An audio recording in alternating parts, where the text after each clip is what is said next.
우리의 신앙의 여정은 이렇게 한 걸음 한 걸음 성숙을 향해서 이렇게 나아가는 과정입니다. 처음 예수님을 만났을 때 막 감격과 이렇게 기쁨이 있었습니다. 근데 이제 시간을 지나면서 마주하게 되는 의심과 시련도 있고, 그러면서 그 모든 순간들을 이렇게 거치면서 우리는 신앙 안에서 조금씩 이렇게 자라나게 됩니다.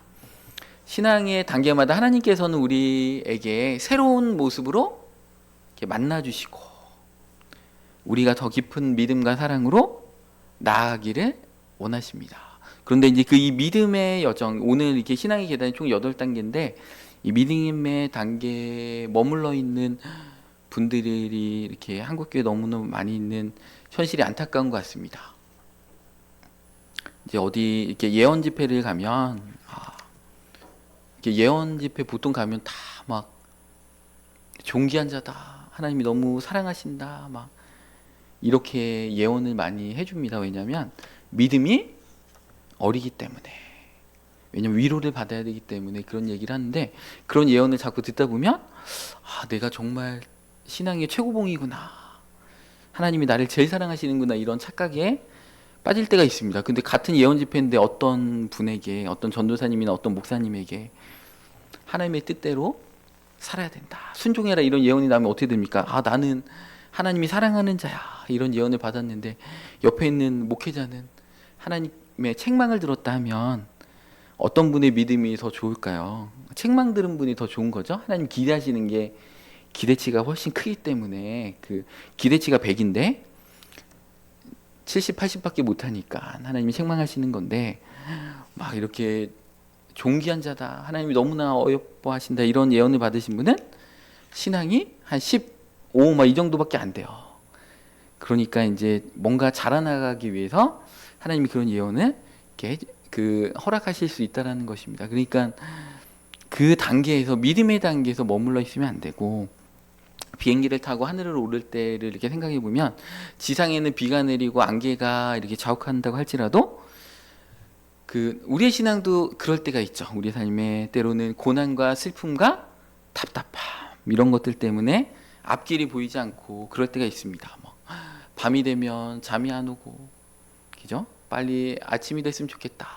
또 아침이 되면 하루가 괴로우니까 빨리 밤이 되었으면 좋겠다, 이런 생각이 드는데, 근데 이 비행기가 이 안개를 뚫고 구름층을 뚫고 이렇게 하늘로 올라가는 순간에 찬란한 태양이 이렇게 기다리고 있습니다. 구름 아래에서는 결코 볼 수 없는 그런 찬란한 모습들이 있다는 것입니다. 우리 신앙이 안개와 구름 밑에 이렇게 있으면 하나님의 그 깊은 그 영광의 것들을, 은혜의 것들, 축복의 것들을 우리가 경험할 수가 없습니다.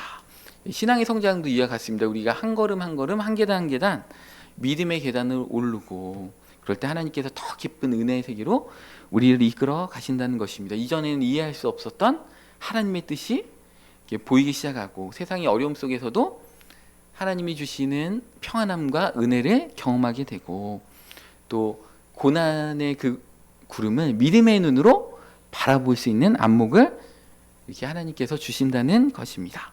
예수님께서는 내가 곧 길이요 진리요 생명이니, 이렇게 말씀하셨습니다. 그분을 따라서 우리가 신앙의 길을 걸어갈 때 때로는 구름과 안개와 같은 그 시련을 우리가 겪을지라도 그 너머에 있는 하나님의 놀라신 사랑과 은혜들을, 우리가 하나님이 우리를 기다리고 고대하고 계시다는 것을 우리가 알아야 됩니다. 그래서 신앙의 그 비행기를 타고 올라가서 그 하나님이 주시는 놀라운 축복의 단계까지, 오늘 예배 참석하신 모든 성도님들이 그 단계까지 다 가시기를 원합니다. 인생의 좌절과 고난을 우리가 마주할 때는 그 원인을 쉽게 외부에서 찾으려고 합니다. 내 주변에 어떤 나에게 상처를 준 사람, 아니면 어떤 환경, 나는 정말 좋은 환경에서 내가 태어났다면 내 인생이 이렇지 않았을 텐데, 그러면 자기의 신세를 한탄하기도 합니다. 그런데 우리가 한 걸음 더 깊이 들여다보면 우리의 문제는 결국에 내 내면 속에 있다는 것을 우리는 발견하고 깨닫게 됩니다. 예레미야서 17장 10절 말씀에 보면, 나 여호와는 심장을 살피며 폐부를 시험하고 각각 그의 행위와 그의 행실대로 보응하나니, 하나님께서는 우리의 겉모습이 아니라 우리의 마음 깊은 속까지도 우리보다도 더 잘 아신다는 것입니다. 때로는 내 안에 숨겨져 있는 분노, 두려움, 실망, 미움 같은 감정이 우리의 삶을 어둡게 하고 하나님과의 관계를 멀게 하는 것입니다. 이는 결코 외부의 상황 때문만이 아니고 내 안에 있는 죄와 상처와 미처 해결하지 못한 그 마음들이 우리를 깊은 좌절과 상처 가운데 이렇게 이끄는 것입니다. 하나님은 우리의 겉모습만이 아니라 우리의 깊은 속까지 솔직하게 하나님 앞에 드러내고 하나님 앞에 나아가길 원합니다. 그래서 다윗은 시편에서 시편 51편 10절에 보면 하나님이여 내 속에 정한 마음을 창조하시고 내 안에 정직한 영을 새롭게 하소서. 우리의 내면의 문제를 바라보고 하나님께 회개하며 치유의 그 단계로 나가야 되는 것입니다. 좌절과 고난의 근본 원인이 내 안에 있다는 것을 솔직히 인정하고 그럴 때 비로소 치유와 회복의 길이 열리는 것이지, 하나님께서는 우리의 약함과 부족함을 다 아십니다. 그래서 우리를 다 받아주시고 우리를 다 새롭게 하십니다. 우리 내면의 고백과 회개 그리고 하나님의 은혜를 경험할 때 우리는 진정한 자유와 평안과 회복을 또 축복과 은혜를 경험할 수가 있습니다. 신앙은 머무른 것이 아니고 자라는 것입니다. 신앙은 한 번에 화끈하게 예수님 딱 믿고 끝이 아니고 오늘 이렇게 본문 말씀에 보면 5절에 더욱 힘써 이렇게 말씀하고 계십니다. 힘을 쓰는 것이 신앙생활이라는 거예요. 그래서 힘을 써서 믿음으로 다 끝나는 게 아니고 믿음에 덕을 쌓고 덕에 지식을 쌓고 이렇게 한 계단 한 계단 올라가는 것이 신앙생활이라는 것입니다. 이것은 믿음의 여정에서, 신앙의 여정에서 우리는 계속 성장하고 성숙해져야 된다는 것을 이 본문 말씀을 통해서 얘기하고 있습니다. 믿음은 출발점인 것이죠. 예수님을 딱 믿을 때 하나님의 자녀가 되면 어떻게 됩니까? 우리의 영은 어린아이와 같이 응애하고 잠깐 태어난 거죠. 이 어린아이들도 생명은 있죠. 심장은 다 뛰고 손가락, 발가락 10개지만 성숙하지는 않았습니다. 그래서 대소변도 못 가르고 운동할 수도 없고 자기 몸도 그 목도 가눌 수 없고 전적으로 부모님을 의지할 수밖에 없는, 울 수밖에 없는, 행함이 없는 그런 단계라는 것입니다. 그래서 이 덕목들을 꾸준히 이렇게 우리가 쌓아 나가야 되는데, 진정한 믿음의 단계도 참 어려운 것 같습니다. 진정한 믿음이라는 것은 우리의 모든 것을 하나님 앞에 온전히 내어 맡기는 것이죠. 나의 생각과 나의 판단을 의지하는 게 아니고 주님께 내 삶을 이끌어 가시도록 하나님께 나아가는 것이 그 믿음입니다. 우리는 의존적인 존재죠. 우리는 독립적이고 태양과 같이 뭔가 빛을 발하고 이런 존재가 아니죠. 우리는 외부 환경으로부터 산소를 끊임없이 공급받아야 되고 영양분을 공급받아야 되는 것이죠.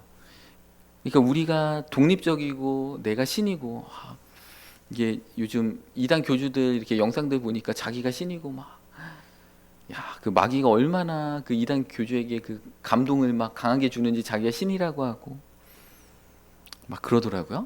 자기를 통해서 구원이 있고 이렇게 얘기하는데, 모든 인류는 그럴 수가 없죠. 하나님을 의지할 수밖에 없는. 그래서 강해지려면 어떻게 되냐? 하나님을 더 많이 의지하면 강해지는 것입니다. 우리의 이 믿음도 그렇고 덕도 그렇고 지식도 그렇고 다 하나님으로부터 오지 않으면 우리 스스로 만들 수가 이렇게 없는 것입니다.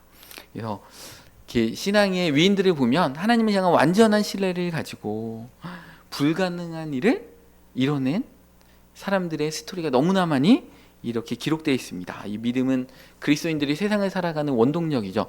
마치 공장에 아무리 큰 공장이라도 그 전기가 공급돼야지 많은 어떤 일들이 일어나는 것처럼, 또 우리의 인체의 피를 순환시키는 그 펌프, 그 핵심적인 역할을 심장이 하는 것처럼 이 믿음은 우리 신앙의 중심에 자리 잡고 있고 영적 생명의 근원입니다. 그래서 믿음의 본질을 깨달은 이들은 예수님을 통해 다 될 것을 믿습니다. 그래서 마태복음 9장 29절에 보면 이에 예수께서 그들의 눈을 만지시며 이르시되 너의 믿음대로 되라 하시니 소경의 눈을 탁 뜬 거죠.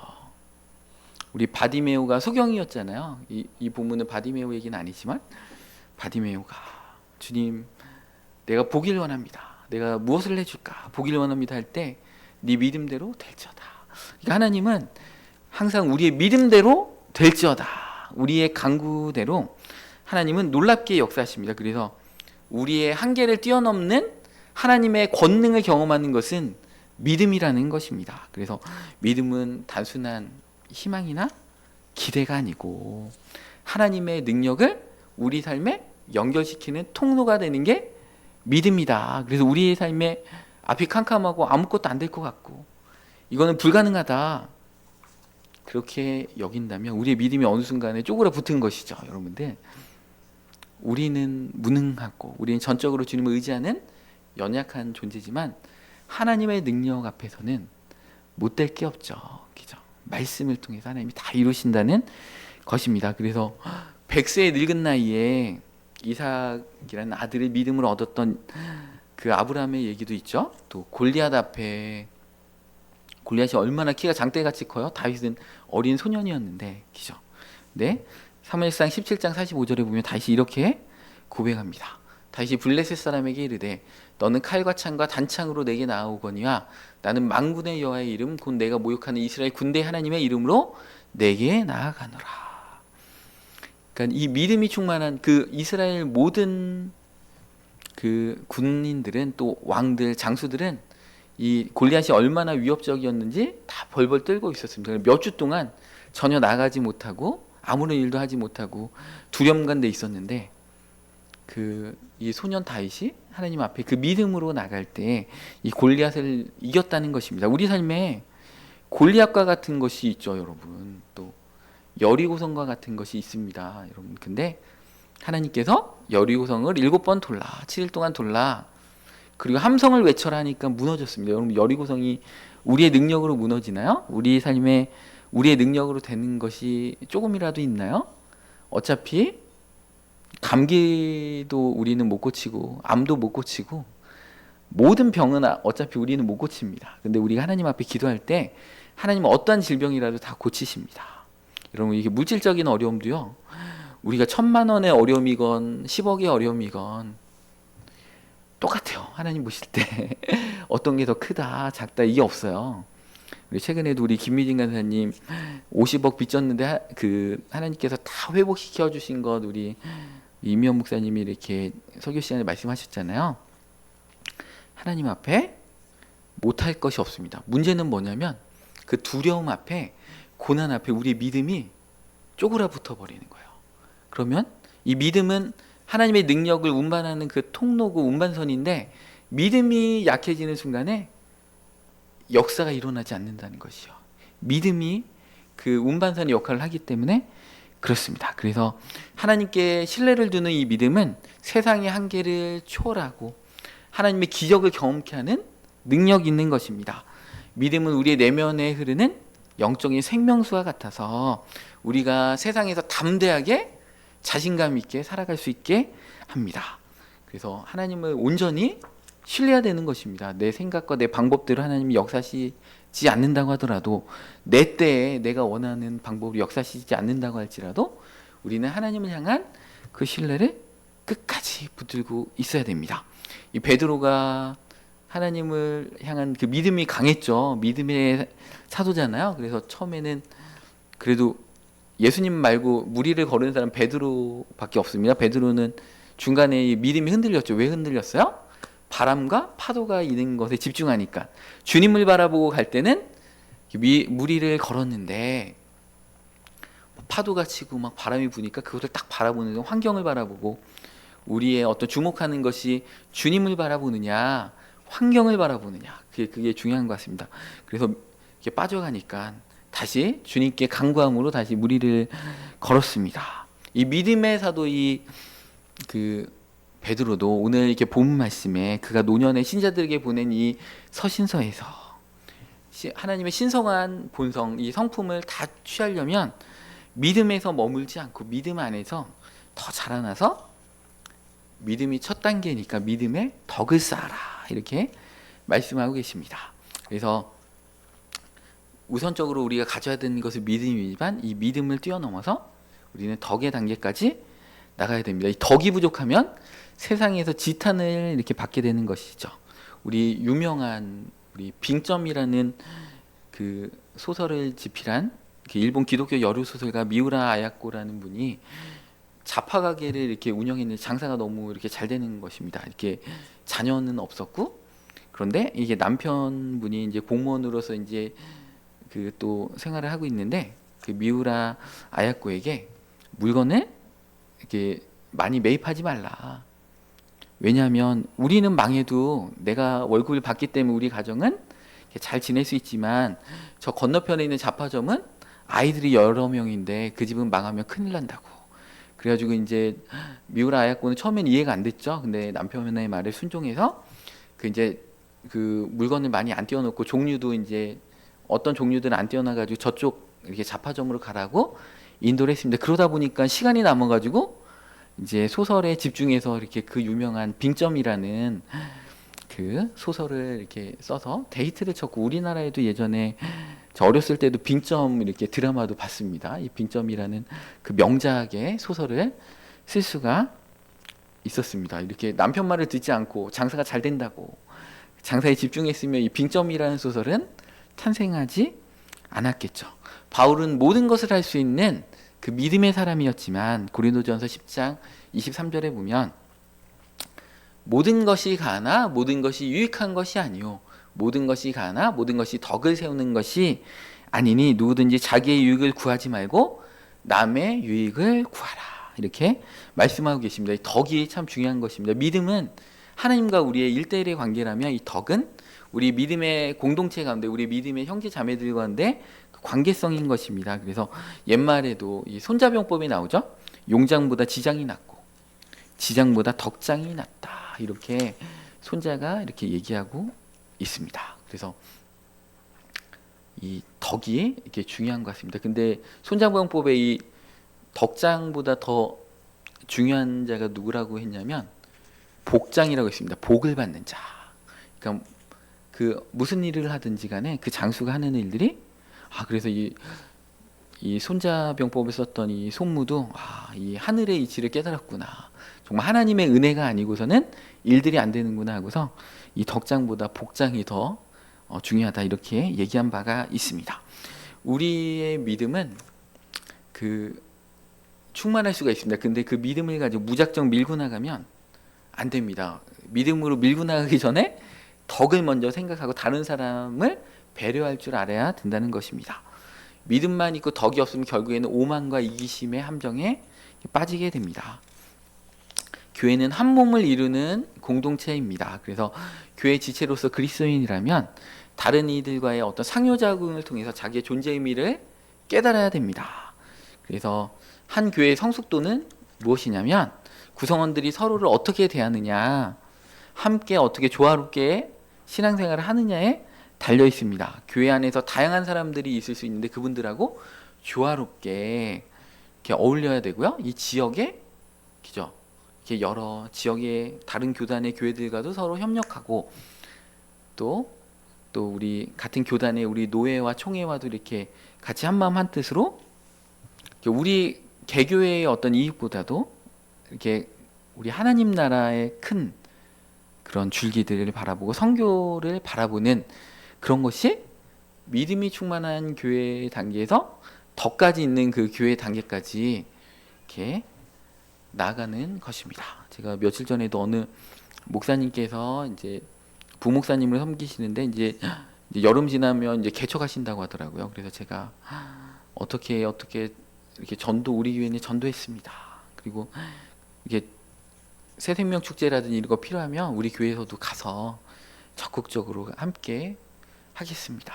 또 그 교회에서 치유 캠프, 뭐 힐링 캠프 같은 이런 게 열리면 저도 가서 열심히 돕겠습니다. 이렇게 말씀을 이렇게 나눴습니다. 그 목사님께서도 제가 개척할 때 여러 방면으로 뭐 다양한 자료들도 공유하고 저에게 도움을 주셨던 목사님이십니다. 그러니까 이게 서로 섬겨주는 그 덕이 얼마나 필요한지 모릅니다. 또 오늘 본문 말씀에 보면 덕에 지식을 이렇게 쌓으라고 말씀하고 계십니다. 이 지식이라는 것은 하나님을 아는 지식입니다. 그래서 성경 말씀을 배우고 깨닫는 그 지식이 필요하다는 것입니다. 우리 감리교회 창시자 요한 웨슬레는 성경 구절을 연구하다가 어떤 의심이 가시지 않으면 그 하나님의 사업을 경험한 많은 동역자들과 그 성경 본문에 대해서 끊임없이 상의하고 또 여러 방면의 책들을 이렇게 탐리겠다고 합니다. 그래서 이런 과정들에서 자기가 배운 것들을 가르쳤다고 하면서 이 웨슬리도 얼마나 열심히 그 지식적으로 쌓으려고 노력했는지 모릅니다. 1970년에 그 웨슬리가 쓴 연회록에 보면 가장 유용한 그 책들을 정기적으로 열심히 탐독하라고 이렇게 얘기하고 있습니다. 만일 당신이 성경 위에 아무런 책도 읽지 않는다면 당신은 사도 바울보다 더 뛰어난 사람이다. 이렇게 하면서 열심히 학업적으로도 지식을 쌓을 것을 이렇게 피력했습니다. 지식이 없는 신앙은 이렇게 위험합니다. 우리 호세아서 4장 6절 말씀에도 보면 내 백성이 지식이 없으므로 망하는도다. 내가 지식을 버렸으니 나도 너를 버려 내 제사장이 되지 못하게 할 것이요. 내가 내 하나님의 율법을 잊었으니 나도 내 자녀들을 잊어버리리라. 믿음만 있고 바른 지식이 없다면 우리는 쉽게 미혹에 빠지고 잘못된 길로 갈 수가 있습니다. 신앙생활을 오래 했어도 하나님에 대해서 명확하게 알지 못하고 하나님을 체험적으로 그분들 하나님을 알아가는 그 경건의 지식들이 부족하다면 우리의 믿음은 뿌리가 이렇게 깊게 내리지 못한, 뿌리가 약한 그런 나무와 같습니다. 이 지식, 하나님을 아는 바른 지식은 우리 신앙의 방향성을 제시해주고 우리가 하나님의 뜻에 합당하게 살아갈 수 있도록 우리들을 이끌어 줍니다. 그래서 하나님을 아는 그 지식의 말씀을 통해서, 그리고 우리는 기도와 묵상을 통해서 주님의 뜻 안에서 날마다 자라나게 되는 것입니다. 우리 시편 119편 105절 말씀에도 주의 말씀은 내 발의 등이요 내 길의 빛이니이다. 이 말씀을 가까이 하고 그 뜻을 깊이 묵상할 때 하나님이 기뻐하시는 삶이 무엇인지 깨닫게 됩니다. 주님의 말씀은 내 발의 등이요, 이 가까이 현재 삶을 깨닫게도 해주시고 내 길에 비친 우리의 미래의 어떤 우리의 방향성과 우리의 삶의 목표와 비전들도 깨닫게 해야 됩니다. 그런데 이 지식은 반드시 이 실천과 연결이 돼야 됩니다. 실천과 연결되지 않는 이 지식은 우리를 교만하게 하고 우리를 망가뜨립니다. 야고보서 1장 22절 말씀에 보면 너희는 말씀을 행하는 자가 되고 듣기만 하여 자식을 속이는 자가 되지 말라. 내가 듣고 있는 게 많다, 내가 읽고 있는 게 많은데 행하지 않는다면 그것은 자신을 속이는 자다. 적은 지식이라고 할지라도 그 지식 가운데 실천해야 된다는 것입니다. 여러분들, 우리 현대 건설을 일구신 이 정주영 회장님을 보면 그 초등학교도 제대로 나오지 못하셨는데 얼마나 많은 그 일들을 우리나라의 경제 발전과 산업을 위해서 일하셨는지 모릅니다. 그분의 적은 지식이 체험을 통해서 실천적으로 나갈 때 많은 어떤 선한 결과들이 있었던 것처럼 지식이라는 것은요, 그냥 우리가 듣고 보고 하는 게 지식이 아니고 우리 삶으로 녹아내지 않으면 그것은 헛것이라는 것입니다. 그래서 이 지식을 통해서 우리는 신의 성품, 하나님의 성품을 닮아가야 되는데 이 지식이 진정한 깨달음으로 우리 가운데 이어질 때, 녹아 들어갈 때 이 지식은 점점 우리가 주님의 형상을 담게 하는데 이렇게 유익하다는 것입니다. 그래서 우리는 날마다 하나님의 말씀을 사모하고 그 뜻을 배우는데 힘써야 됩니다. 오늘 본문 말씀처럼 더욱 힘써야 됩니다. 세상에 힘쓰지 않고 그냥 되는 것은 하나도 없다라는 것입니다. 그래서 우리는 지식 위에 지식을 더하고 신의 성품에 나아가는 단계까지 나아가야 됩니다.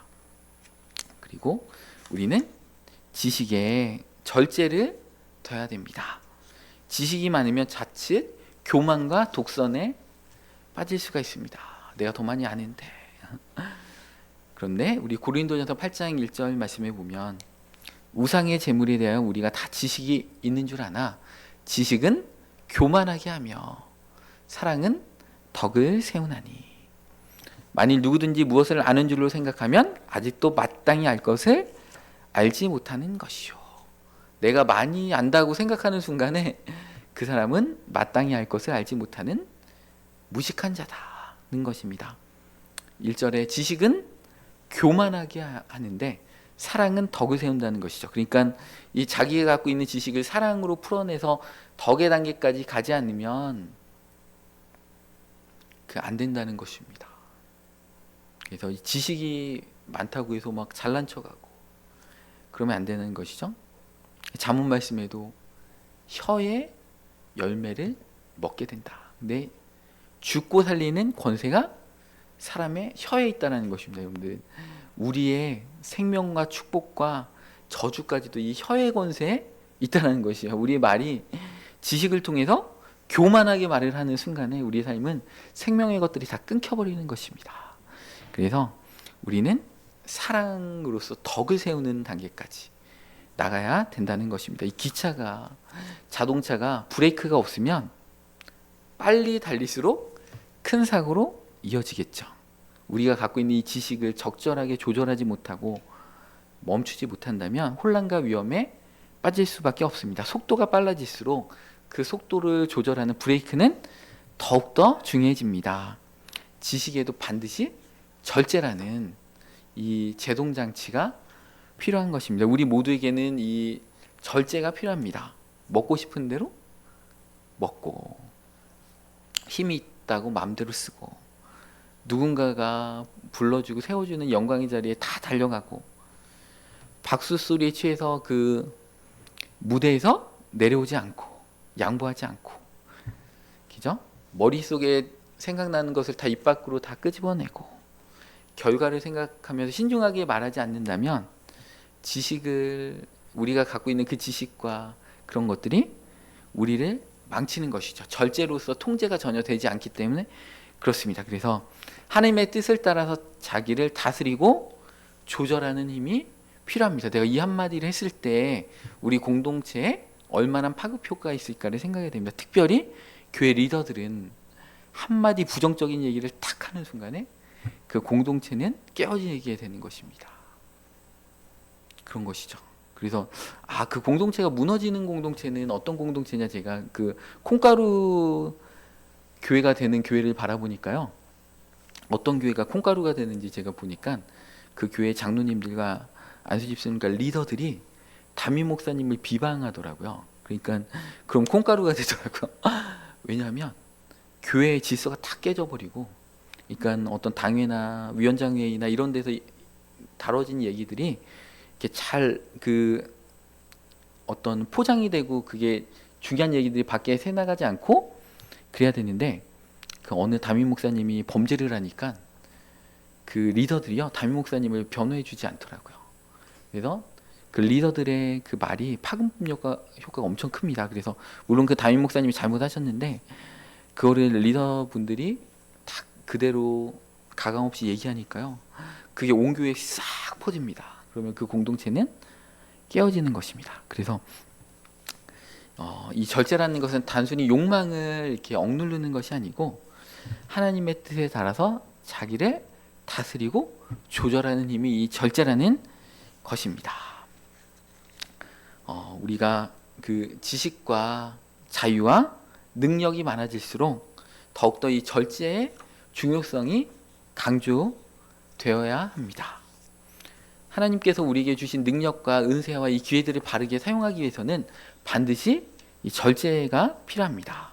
예수님께서도 언제나 절제 삶을 이렇게 사셨습니다. 광야에서 사탄의 시험을 받으실 때도 자신의 욕구대로 행동하지 않고 오직 하나님의 말씀에 순종하였습니다. 예수님은 자신의 능력과 권세를 남용하지 않고 언제나 하나님의 뜻에 따라서 자신을 절제하셨습니다. 이처럼 우리는 하나님의 뜻에 따라서 그 우리를 이끌어주는 이 절제를 우리의 영적인 브레이크로 삼고 우리가 제어를 할 줄 알아야 됩니다. 절제는 우리의 삶을 안전하게 지키고 신앙의 성숙의 단계로 이끌어 줍니다. 자신을 다스릴 줄 아는 사람은 세상의 유혹과 시험 앞에서도 흔들리지 않고, 그죠? 하나님께서 기뻐하시는 길을 선택할 수가 있습니다. 잠언 25장 28절 말씀에도 자기 마음을 제어하지 아니하는 자는 성읍이 무너지고 성벽이 없는 자와 같으니라. 절제는 이와 같이 우리를 보호하고 하나님의 사람으로 온전히 세워줍니다. 근데 자기의 마음을 제어하지 않으면 아무리 많이 쌓아놨다고 하더라도 다 무너지는 것이죠. 성읍이 무너지고 성벽이 없는 거하고 같다. 내가 어떤 이 말을 할 때 이게 그 명절 때도 마찬가지죠. 이 가족과 친척 사이에 화난다고 내가 어떤 한마디를 탁 뱉는 순간에 그 동기간 간에 그 친척 간의 우애는 확 이렇게 흐트러져서 그걸 회복하는데 몇 년이 걸린다는 것이죠. 그래서 우리는 우리의 감정과 이 말을 잘 이렇게 다스려야 된다는 것입니다. 그 다음에 우리 하나님의 성품에 가기 위해서 뭐라고 했어요? 이 절제에 인내를 더하라고 합니다. 이 신앙의 길은 때때로 고난의 연속입니다. 고난이 이제 한 번 딱 그냥 지나면 좋은데 길 때가 많죠. 끝까지 참고 견디는 인내가 필요합니다. 일시적으로 자신을 억제하는 절제를 일시적으로는 할 수가 있습니다. 누구나 한 번쯤은 해볼 수가 있죠. 근데 그 힘이 오래 지속되지 않는다면 반복되는 유혹과 예기치 못한 시련이 계속해서 이렇게 반복될 때는 쉽게 무너지고 맙니다. 따라서 우리는 단발적인 자제력이 아니고 끝까지 버텨낼 수 있는 그 끈기와 인내가 필요합니다. 인내란 불만이 없이, 그죠? 하나님께 감사하면서 오랜 시간을 기다리면서 견디는 힘입니다.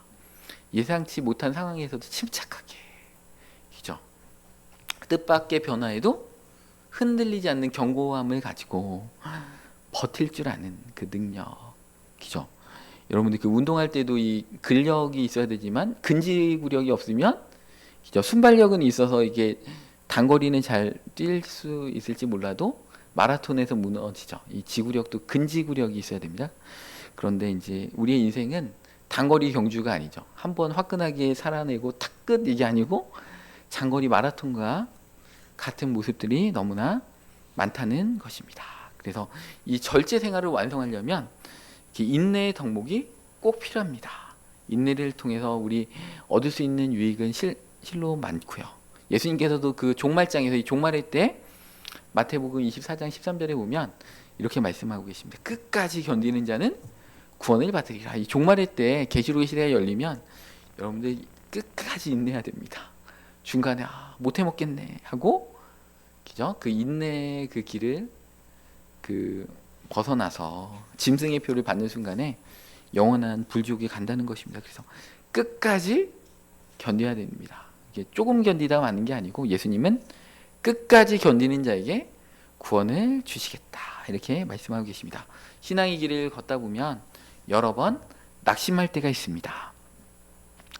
근데 우리가 인내를 통해서 이 믿음을 깊이 뿌리내리고 오랜 세월의 신앙의 길을 버텨낸다면 그때 비로소 결실을 맺을 수가 있습니다. 이 세종시에도 이렇게 매년 개척교회가요 수십 군데가 문을 닫는다고 합니다. 이게 어떤 어려움이 닥쳐도 개척교회는 10년을 버텨야 됩니다, 여러분들.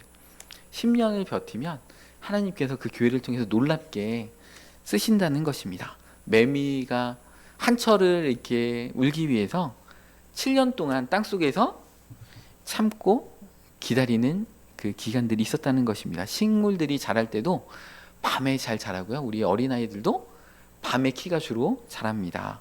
인내라는 것은 무기력하게 손을 놓고 있는 게 아니고 인간적으로 최선을 다하지만 우리의 하나님 막으실 때가 있잖아요. 우리 최선으로 준비하면서 하나님의 때를 기다리는 적극적인 태도입니다. 우리 김미진 간사님이 50억 빚을 갚을 때 어떻게 했다고 했어요?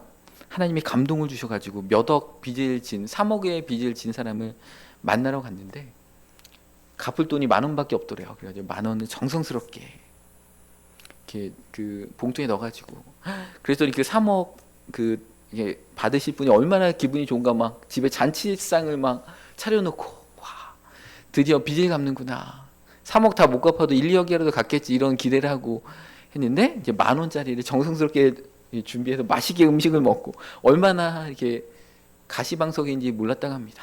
그러면서 10,000원을 정성스럽게 제가 가진 게 이거밖에 없지만 정말 형편이 닿는 대로 최선을 다해서 갚겠습니다.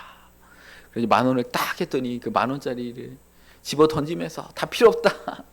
근데 하나님께서 주시는 감동은 뭐예요? 계속 돈이 생길 때마다 계속 가서 갚아라 그래가지고 어떤 때는 3만 원, 어떤 때는 2만 원 그렇게 하다가 한 1억을 갚았대요. 그랬더니 그분이 너무 기분이 좋아가지고 아 당신 정말 신뢰합니다. 그래서 나머지 빚은 또 탕감해주고 그래서 50억의 빚을 다 그런 빚쟁이 분들한테 다 갚았는데 많이 탕감받았대요. 그래가지고 한 50억을 다 갚지는 않고 한 절반 정도만 갚은 것 같다고 이렇게 하더라고요. 그래서 인내라는 것이 우리에게 필요합니다. 하나님 앞에 인내의 길로 정말 하나님 앞에 적은 것에 순종하면서 하나님은 우리 가운데 큰 것을 보시는 게 아니에요. 그 적은 것, 그 50억 다 인간의 힘으로 못 갚잖아요. 근데 10,000원은 갚을 수 있잖아요. 그죠?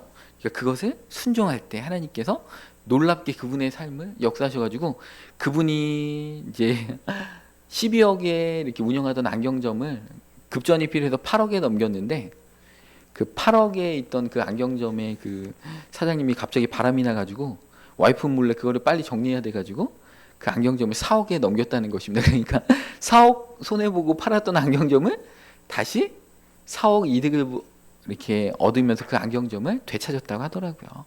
그러니까 하나님의 역사는요, 여러분들 일하시는 방법은 우리의 상상과 기대를 벗어납니다. 그분 간증 우리 저번에 이옥주 목사님 통해서도 들었잖아요. 그죠? 그분이 이제 다 사업이 쫄딱 망해가지고 어느 그 안경점에서 그것도 자기가 넘긴 안경점에서 말단 사원으로 일해서 그 부장님한테 얼마나 핍박받으면서 막 자존심을 구기면서 일했는데 자기 1년 동안 모았던 그 적금을 그죠? 600만 원인가? 그 차를 살려고 중고차를 살려고 막 했는데 하나님께서 자기가 싫어하는 그 선교사님에게 그 선교 사역을 위해서 헌금하라고 그런 감동을 주셔서 그 감동 이건 내 생각일 거야 주님의 감동이 아닐 거야 막 그거를 거부하다가 도저히 이길 수 없어서 그분께 선교사님께 헌금했더니 친구가 차가 세 대가 있는 친구가 불렀다는 거잖아요, 그죠? 그러면서 그런데 이제 밥맛도 없고 친구는 차 세 대나 있고, 그죠? 아우디하고 그랜저하고, 그죠? 소형차고 있는데 하나님께서 어떤 감동을 주셨다고요? 그 친구에게 그 아우디를 줘라. 근데 본인 형편에 아우디를 몰 형편은 안 돼서 그랜저 받고 왔다고 했잖아요, 그죠? 여러분들 하나님의 일하심은 우리가 생각할 때는 끝났다. 내 인생은 끝났다. 그 순간에 하나님이 시작하는 거예요. 여러분들 하나님을 바라보기 때문에 그렇다는 것입니다. 그래서 인내가 필요한 거예요. 여러분들 그냥 뭐 그 다음날 바로 회복시켜 주실 거면 인내가 뭐가 필요해요. 끝까지 절제하고 끝까지 참는 게 필요하기 때문에 하나님은 참다운 것을 주시기 위해서 우리에게 인내를 그 열매 맺길 원하신다는 것입니다. 오늘 이 말씀을 우리는 새기고 우리의 믿음이 어느 단계까지 갔느냐 우리는 한번 살펴보시기 바랍니다. 믿음에만 머물러 있지 말고 베드로가 오늘 본문 말씀에서 강조한 이 8가지 다 우리 쌓아 올리면서 주님이 기뻐하시는 성숙한 신앙인으로 이 시간 자라나시기를 축복합니다.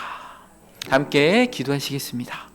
우리 인생 가운데 한치 앞이 보이지 않는 절망 가운데 있을지라도 하나님 아버지 믿음이 우리의 삶을 승리로 이끌 줄 믿습니다. 하나님의 온전하신 능력을 우리 삶 가운데 기적을 이루는 그 믿음의 통로를 우리가 붙잡고 우리가 날마다 승리하면서 그 인내의 단계까지 끝까지 절제하면서 끝까지 참고 우리가 반드시 승리할 수 있도록 아버지 인도하여 주시옵소서. 우리는 주님의 능력이 아니고서는 날마다 무너지고 실패할 수밖에 없지만 우리가 넘어진 그곳에서 하나님은 우리를 다시 일으켜 주시고 우리에게 날마다 믿음과 소망과 사랑 안에서 넉넉히 덕을 쌓으며 절제하며 지식을 쌓으며 하나님을 더욱더 깊이 있게 알아가는 성숙의 단계로 우리를 이끄심을 우리가 믿습니다. 하나님 아버지 우리의 삶이 무너지고 더 이상 희망이 없고 낙심하는 그런 마음의 상태로 우리의 마음이 무너진 그 상황 가운데 하나님은 우리를 더욱더 주님을 바라보게 하시고 주님을 의지하게 하시는 것들을 우리가 바라보게 됩니다. 우리의 믿음이 회복되기를 원합니다. 바디메와 같이 앞길이 보이지 않고 정말 경제적으로 무너지고 성전에도 들어갈 수 없는 정말 그 장애인이고 손가락질 받는 자가 주님 보기를 원합니다 할 때 예수님께서 그 즉시로 낫게 하신 것들을 우리가 바라보게 됩니다. 하나님 아버지, 우리 삶에 반드시 주님께서 회복시켜 주시고 우리 삶의 축복과 소망으로 우리 삶을 이끄실 것을 우리가 바라보게 됩니다.